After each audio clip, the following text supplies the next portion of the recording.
everyone. Thank you for joining us at World of Pets podcast. We love having you here on a weekly basis. And we want our pets to live as long as possible, but we want that to be a good quality life. So to that end, we on this podcast explore all things about pets and animals so that we can have them around for a long time, but they are living a quality life. So again, thank you for joining us. Take it away, hosts. Welcome back to World of Pets podcast. Tonight we have Val coming in, and she's a community builder that likes to help shelter dogs. And we've got some stories to talk about because she's been in El Paso, Texas, Austin, Texas, but now she lives in Tucson. And we're going to talk about space at the end of the show. So, Val, let's get started. So, you're talking about volunteering, and how important is that for pet podcasts? Well, the reason why volunteering is so important, like for example, I want to give you a story about this man that I know. His name is Robert Kessler, and he owns an organization called Canine Friends Foundation. And the reason why volunteering is important is because he's a one-man show. He has 7 acres over here by Casino del Sol. And right now he's hosting 13 dogs. But what he does, not only does he rescue dogs, but he trains dogs that come from really bad situation to be adoptable. Oh, okay. So the help is imperative. Like you don't need money. You don't need a big, huge company. You don't need a big, huge check. You just need to show up a couple of hours to clean up, to do whatever he asks. Well, that's very interesting because most shelters don't actually spend the time to train the dogs except to go potty outside, which is kind of important. But do they have a program into service dogs or mental No, he just support? trains them. Yeah, he just trains them to be adoptable so that they can actually be a happy little dog. You know what I mean? Like there's certain dogs that he has gotten that he said that they're never gonna be adoptable because they were like in fighting rings and stuff like that. But there's other ones that he actually breaks them out of that trauma that they came in. And he teaches them to sit, to go outside, to do different kind of tricks and everything, just to make the dog more adoptable. That's very good. That's very good. So when it comes, what's the difference between, I would say, not the difference between. Let me backtrack on that one.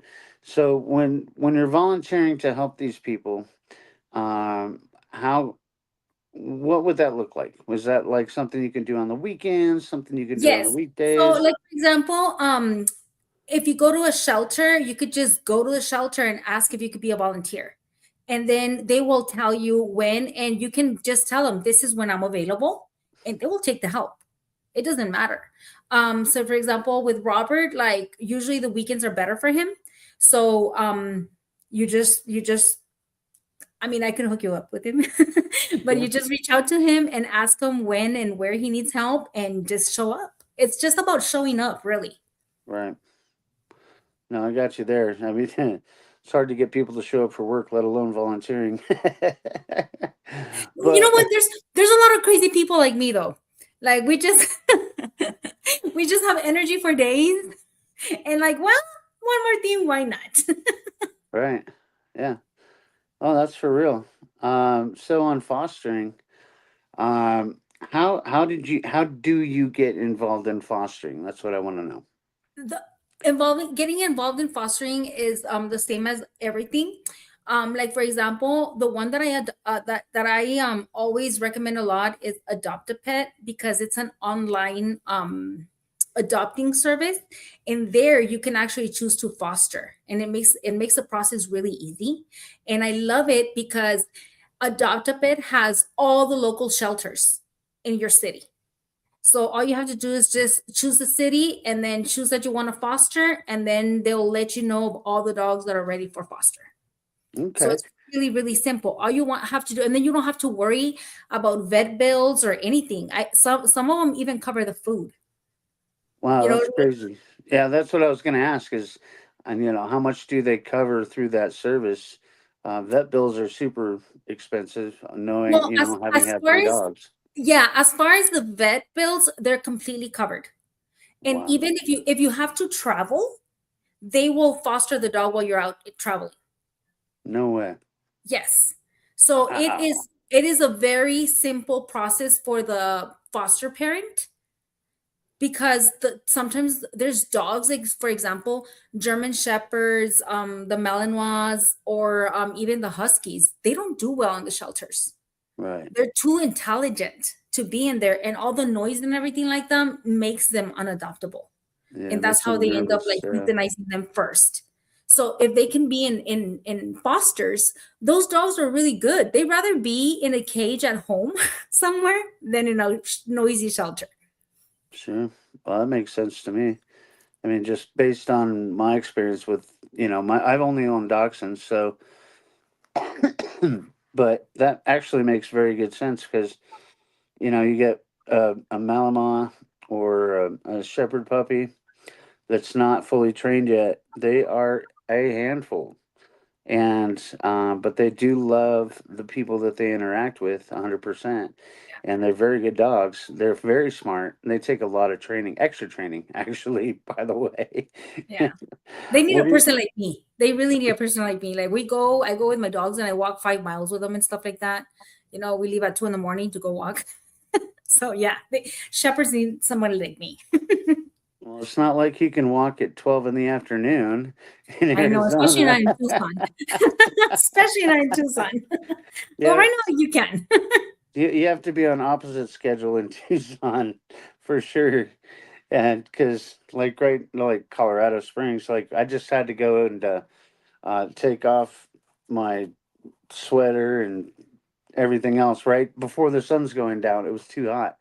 I had to be in a tank top and shorts, but that's that time of year. So that's Yeah. also another thing that we could probably address too, since you live in Tucson. The difference between Colorado and Tucson is very dramatic. You've mostly lived in Texas and down south and all that, where it is hot. It's somewhat humid at points. What are your experiences, and how do you actually um, get a dog in a routine that you can get into as well? Well, it's all about carving out time, because dogs, one thing that I've learned about dogs is that all they need is 5 minutes of your time. 5 minutes. If you have 5 minutes to go walk them even in the front of the house back and forth twice and come back in, those dogs will be so grateful and so happy because they spent time with you and you gave them love just by a tiny little walk. And then after that, you could like expand it a little bit more and a little bit more until you get used to it, until it just adjusts to your schedule. Because honestly, like when it comes to exercise, I was a person that hated exercise, but then when I knew I had to walk with these dogs and I started walking with them a lot, now I can't be without it. You know what I Right. mean? So it Yeah. grows into you. So these dogs are like, not only do they give me all the happiness, they're like my nap buddies, but they're also Hmm. my trainers because they trained me to run. I could never even run. Now I run, you know? Wow, that's amazing. Um, so we'll go back to let's talk about the adoption process. You go online, you find a company that you want to go through, all that stuff, and they've probably got a picture of a dog, maybe a video of a dog. Where do you have to start from there? Are there any specific qualifications? Well, yes, because when you're adopting a dog, it depends on the shelter, but there are shelters that are very protective of their dog. So you're gonna go through a whole they vet you. They vet you and they make sure that you're not gonna end up returning the dog because it traumatizes the dog even more. They make sure that every single person in that household wants the dog and agrees to having the dog, even if Okay. they're not going to be in charge of the dog, because sometimes that's what causes problems. One of the people living in the house don't get along with the dog and then the dog gets returned. So So they ask a lot of questions, almost like adopting a kid. Honestly, they ask plenty of questions. They make sure that the home is stable. If you have pets, they make you make an introduction just to make sure that it's a good match. And that's it. And what I recommend, honestly, is to foster a dog to be able to adopt, because that way he's not really your responsibility, but you get to know him. You know what I mean? You get to know him, the dog get Mm. used to you, and you could fall in love with it in the process. And then when you're ready and you're like, okay, well, this is my dog. You know what I mean? Because sometimes you go and adopt a dog, and it takes them about 3 months for them to decompress. And then the real personality comes out, you Okay. know? And when it's fostered, you don't feel the pressure that it's yours and you have to keep it forever. And you could just return it and no harm done. So Right. you could foster it for the 3 months that they're decompressing, get to know the dog, everything like that, and then just move smoothly into the adoption. Okay. Well, that makes sense. So, what? So, like, even like flip flopping that, when you go into um, the fostering process and you're trying to get them to know everybody that's going to be in the household, does that happen on site, or does that happen at the kennel, if you will? It depends on the agreement that they make.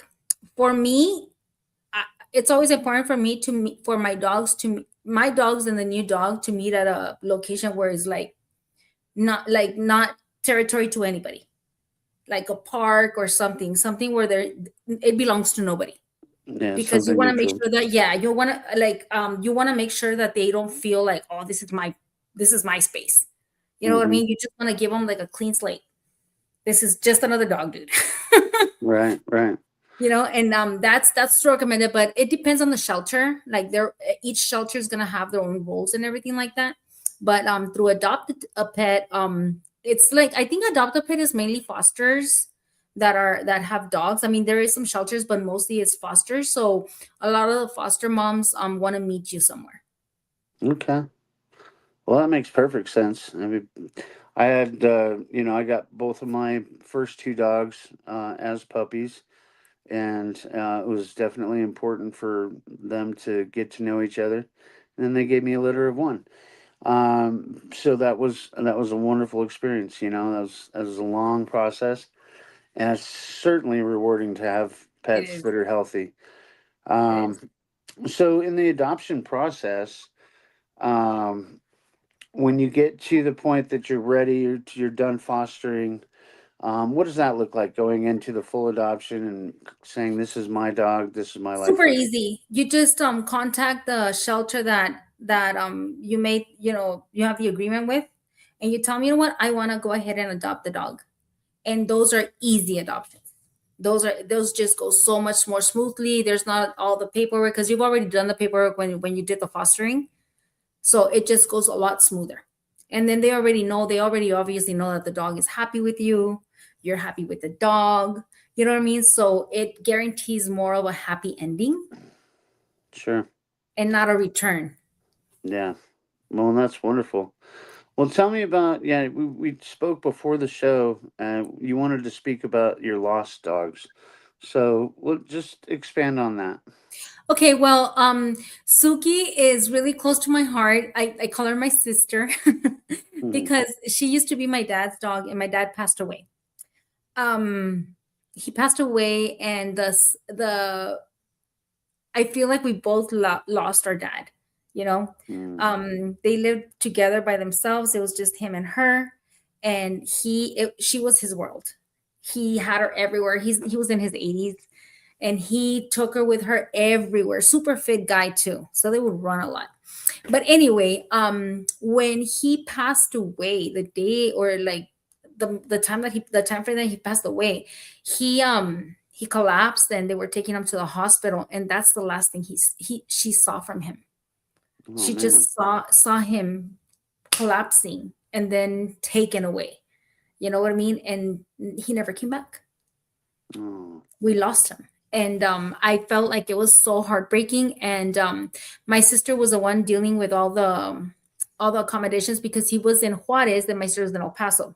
My Hmm. family's still there in El Paso, so he was in Juarez, Mexico, and she was the one handling everything. And she already had like a full house of dogs and cats, and cows and whatever else she has.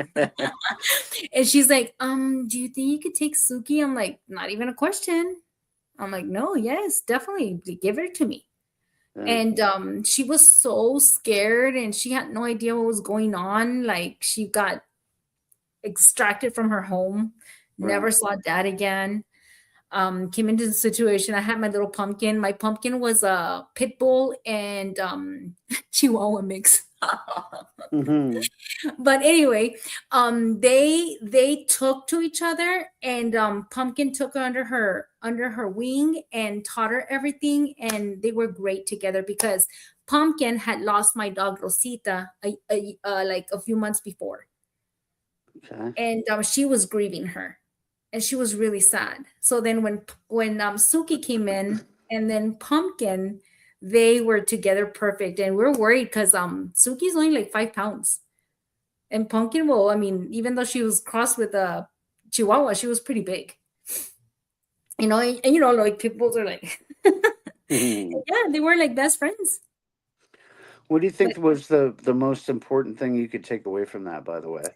well, I feel like we became a family where we fixed each other's grief.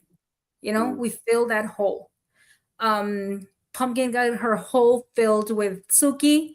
Suki filled my hole because I lost my dad. And Suki got a whole new family.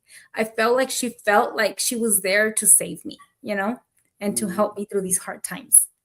And she went, it's just so wonderful. Like I get chills just talking about this because she's taught me so much, like the strength that little puppy had, after experiencing that. I feel Yeah. like it's traumatic, just seeing him go and not know. Well, it's traumatic for anybody.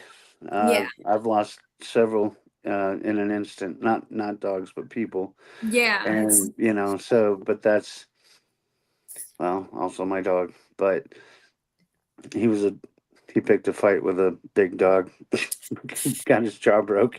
But I mean, sometimes you got to say goodbye when it's done. But yeah. okay, let's change the things that we're talking about right Pumpkin. now. For the very first time on World of Pets podcast, we're going to talk about space. Nice. Tell me about it. So you got it's Paws from Heaven Express Yeah. So it's Possum launching Heaven. Yeah. launching May 5th. Launching May Well, 5th. it's a test. It's a test launch. So on May 5th, my husband owns a company that he decided to start. It's called Possum Heaven Express. And the point of it was when Pumpkin passed away, Pumpkin belonged to my son. And we were devastated. That dog just changed our life. Mm. And we were devastated because she was old and she was sick, and that was it. She was just done. She was like 15 years old. So we were so sad. And my husband, he's our savior. Like he does everything for us. He only wants to see us happy. So he has us all spoiled, and he had no idea what to do to make it better because we were all like mopey and sad about Mm. Pumpkin. So he's like, what do you guys think if I were to build a rocket and I could launch Pumpkin's ashes into space? And then all the other dead dogs can have a place in the rocket. Like Max will be the motor, Bandida would be the all the other parts, and Rosita will be the nose cone and stuff like that, and we could all launch them to heaven. And it put a smile on our face, you know. It automatically put a smile on our face, and we're like, yes, do it. So when he started talking to people about it, right, he was just doing it for us. We have a list of people that want to launch their dog's ashes into space. And there was this man, because like I said, I'm an entrepreneur, so I deal with a lot of entrepreneurs. One of the entrepreneurs is my friend. He's like, hey, I want to invest. I want to be part of this. This is a great idea. That is a great idea. And that's how it started. Well, that's so cool. Like, what does that look like from a beginning standpoint? I know you got to network. I know you got to raise funds and all that stuff. But in the end, what is your end goal for that? Like the rocket.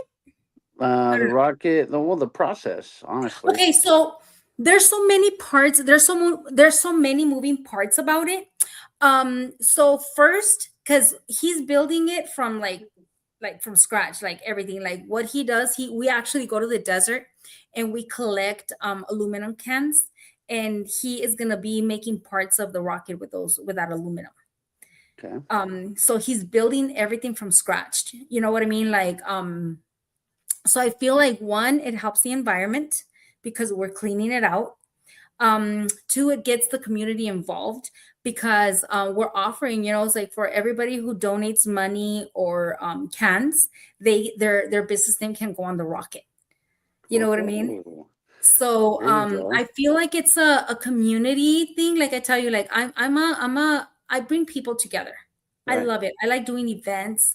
I like doing all these kinds of things. So I'm a hyper. I like to hype up everything. Like let's do it. You know what I mean? So I like Yeah. to bring people. So then people just start donating and stuff. And I feel like the more people get involved in one thing, the more things get done faster, quicker, and bigger. Oh, absolutely. Yeah. I can't argue with anything you just said. So tell us about how far along you are in the development of this, Well, it's and at the what to beginning. look forward to. Yeah, it's at the beginning state. Is right now it's at the well, he has some parts. I wish I could hold on, let me bring the computer over here so you could see if you could see it because there is like the back wing. Let's see if you could see it. Let me take off the back thing. Give me a second. Just don't get scared with the mess. Take your See, time. there's the back wing. Do you see it? Oh, wow.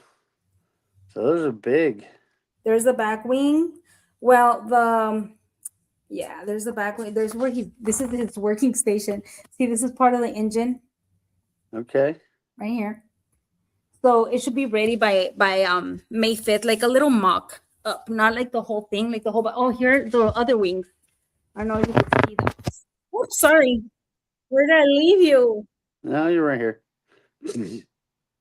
Hold on. Oops, sorry. Didn't mean to do that. There are the wings right here, but I don't think you'll be able to catch how they actually look. No, I can get a mental design in my head. My dad was an engineer working on space stuff, Yeah, so so he's building everything from scratch like this. It's like foam core. right. See? Okay, okay, And then he fills it up with this foam to give it stability. right. Yeah. So it's gonna be fun. We are rocket builders and we always go and launch rockets. We are part of the Southern Arizona Rocketry Association. Oh, And it is so much fun. It's like hey, I did model rockets starting at the Boy Scouts and beyond that too. So I get it. That's a lot of fun. Man, I can't wait. We're probably gonna have to have him on one day too. Have yeah, the both of you guys on and talk about this coming up to May 5th sometime, I think. And that's wonderful. that would be Um, great. yeah, I'm going to close this out real quick. Yes, sir. Um, and we're going to say thank you all for stopping in. Val, you've been a wonderful guest. We definitely will have you back. You're so much fun and so joyful. And so, with that, we're going to close out. Go to debspets.com. That's DEBSPETS.com to support this channel. We're in the process of having t shirts made. And if you support our channel, we might just send you one. So, you guys have a Ooh, I blessed day. want You'll probably get one. I might just arrange for that. one. I'm in the process. We just talked about it today, and it's my I will. brother-in-law's business. So, You know what I'm gonna do? Just because you guys had me on the podcast, I'll go ahead and record the launch, the pre-launch, and then send it to you. yeah, that'd be awesome. That would be awesome. I can't wait. And then if that goes semi well or badly, we'll still come on, have you guys on and talk If it about goes it. Kato, I'm sorry. Try again. Anyways, you have a good night, Val. Thanks for being on. Appreciate Thank you. you so much for having me. Yeah. Have a blessed night. You too. Thank you. I'm glad that you joined us for At World of Pets podcast. We would like for you to take a look at what our sponsors have to offer, and that sponsor is debspets.com. You can access it through the QR code, or you can just go to the website. So thank you for joining us, and hope to see you again next week.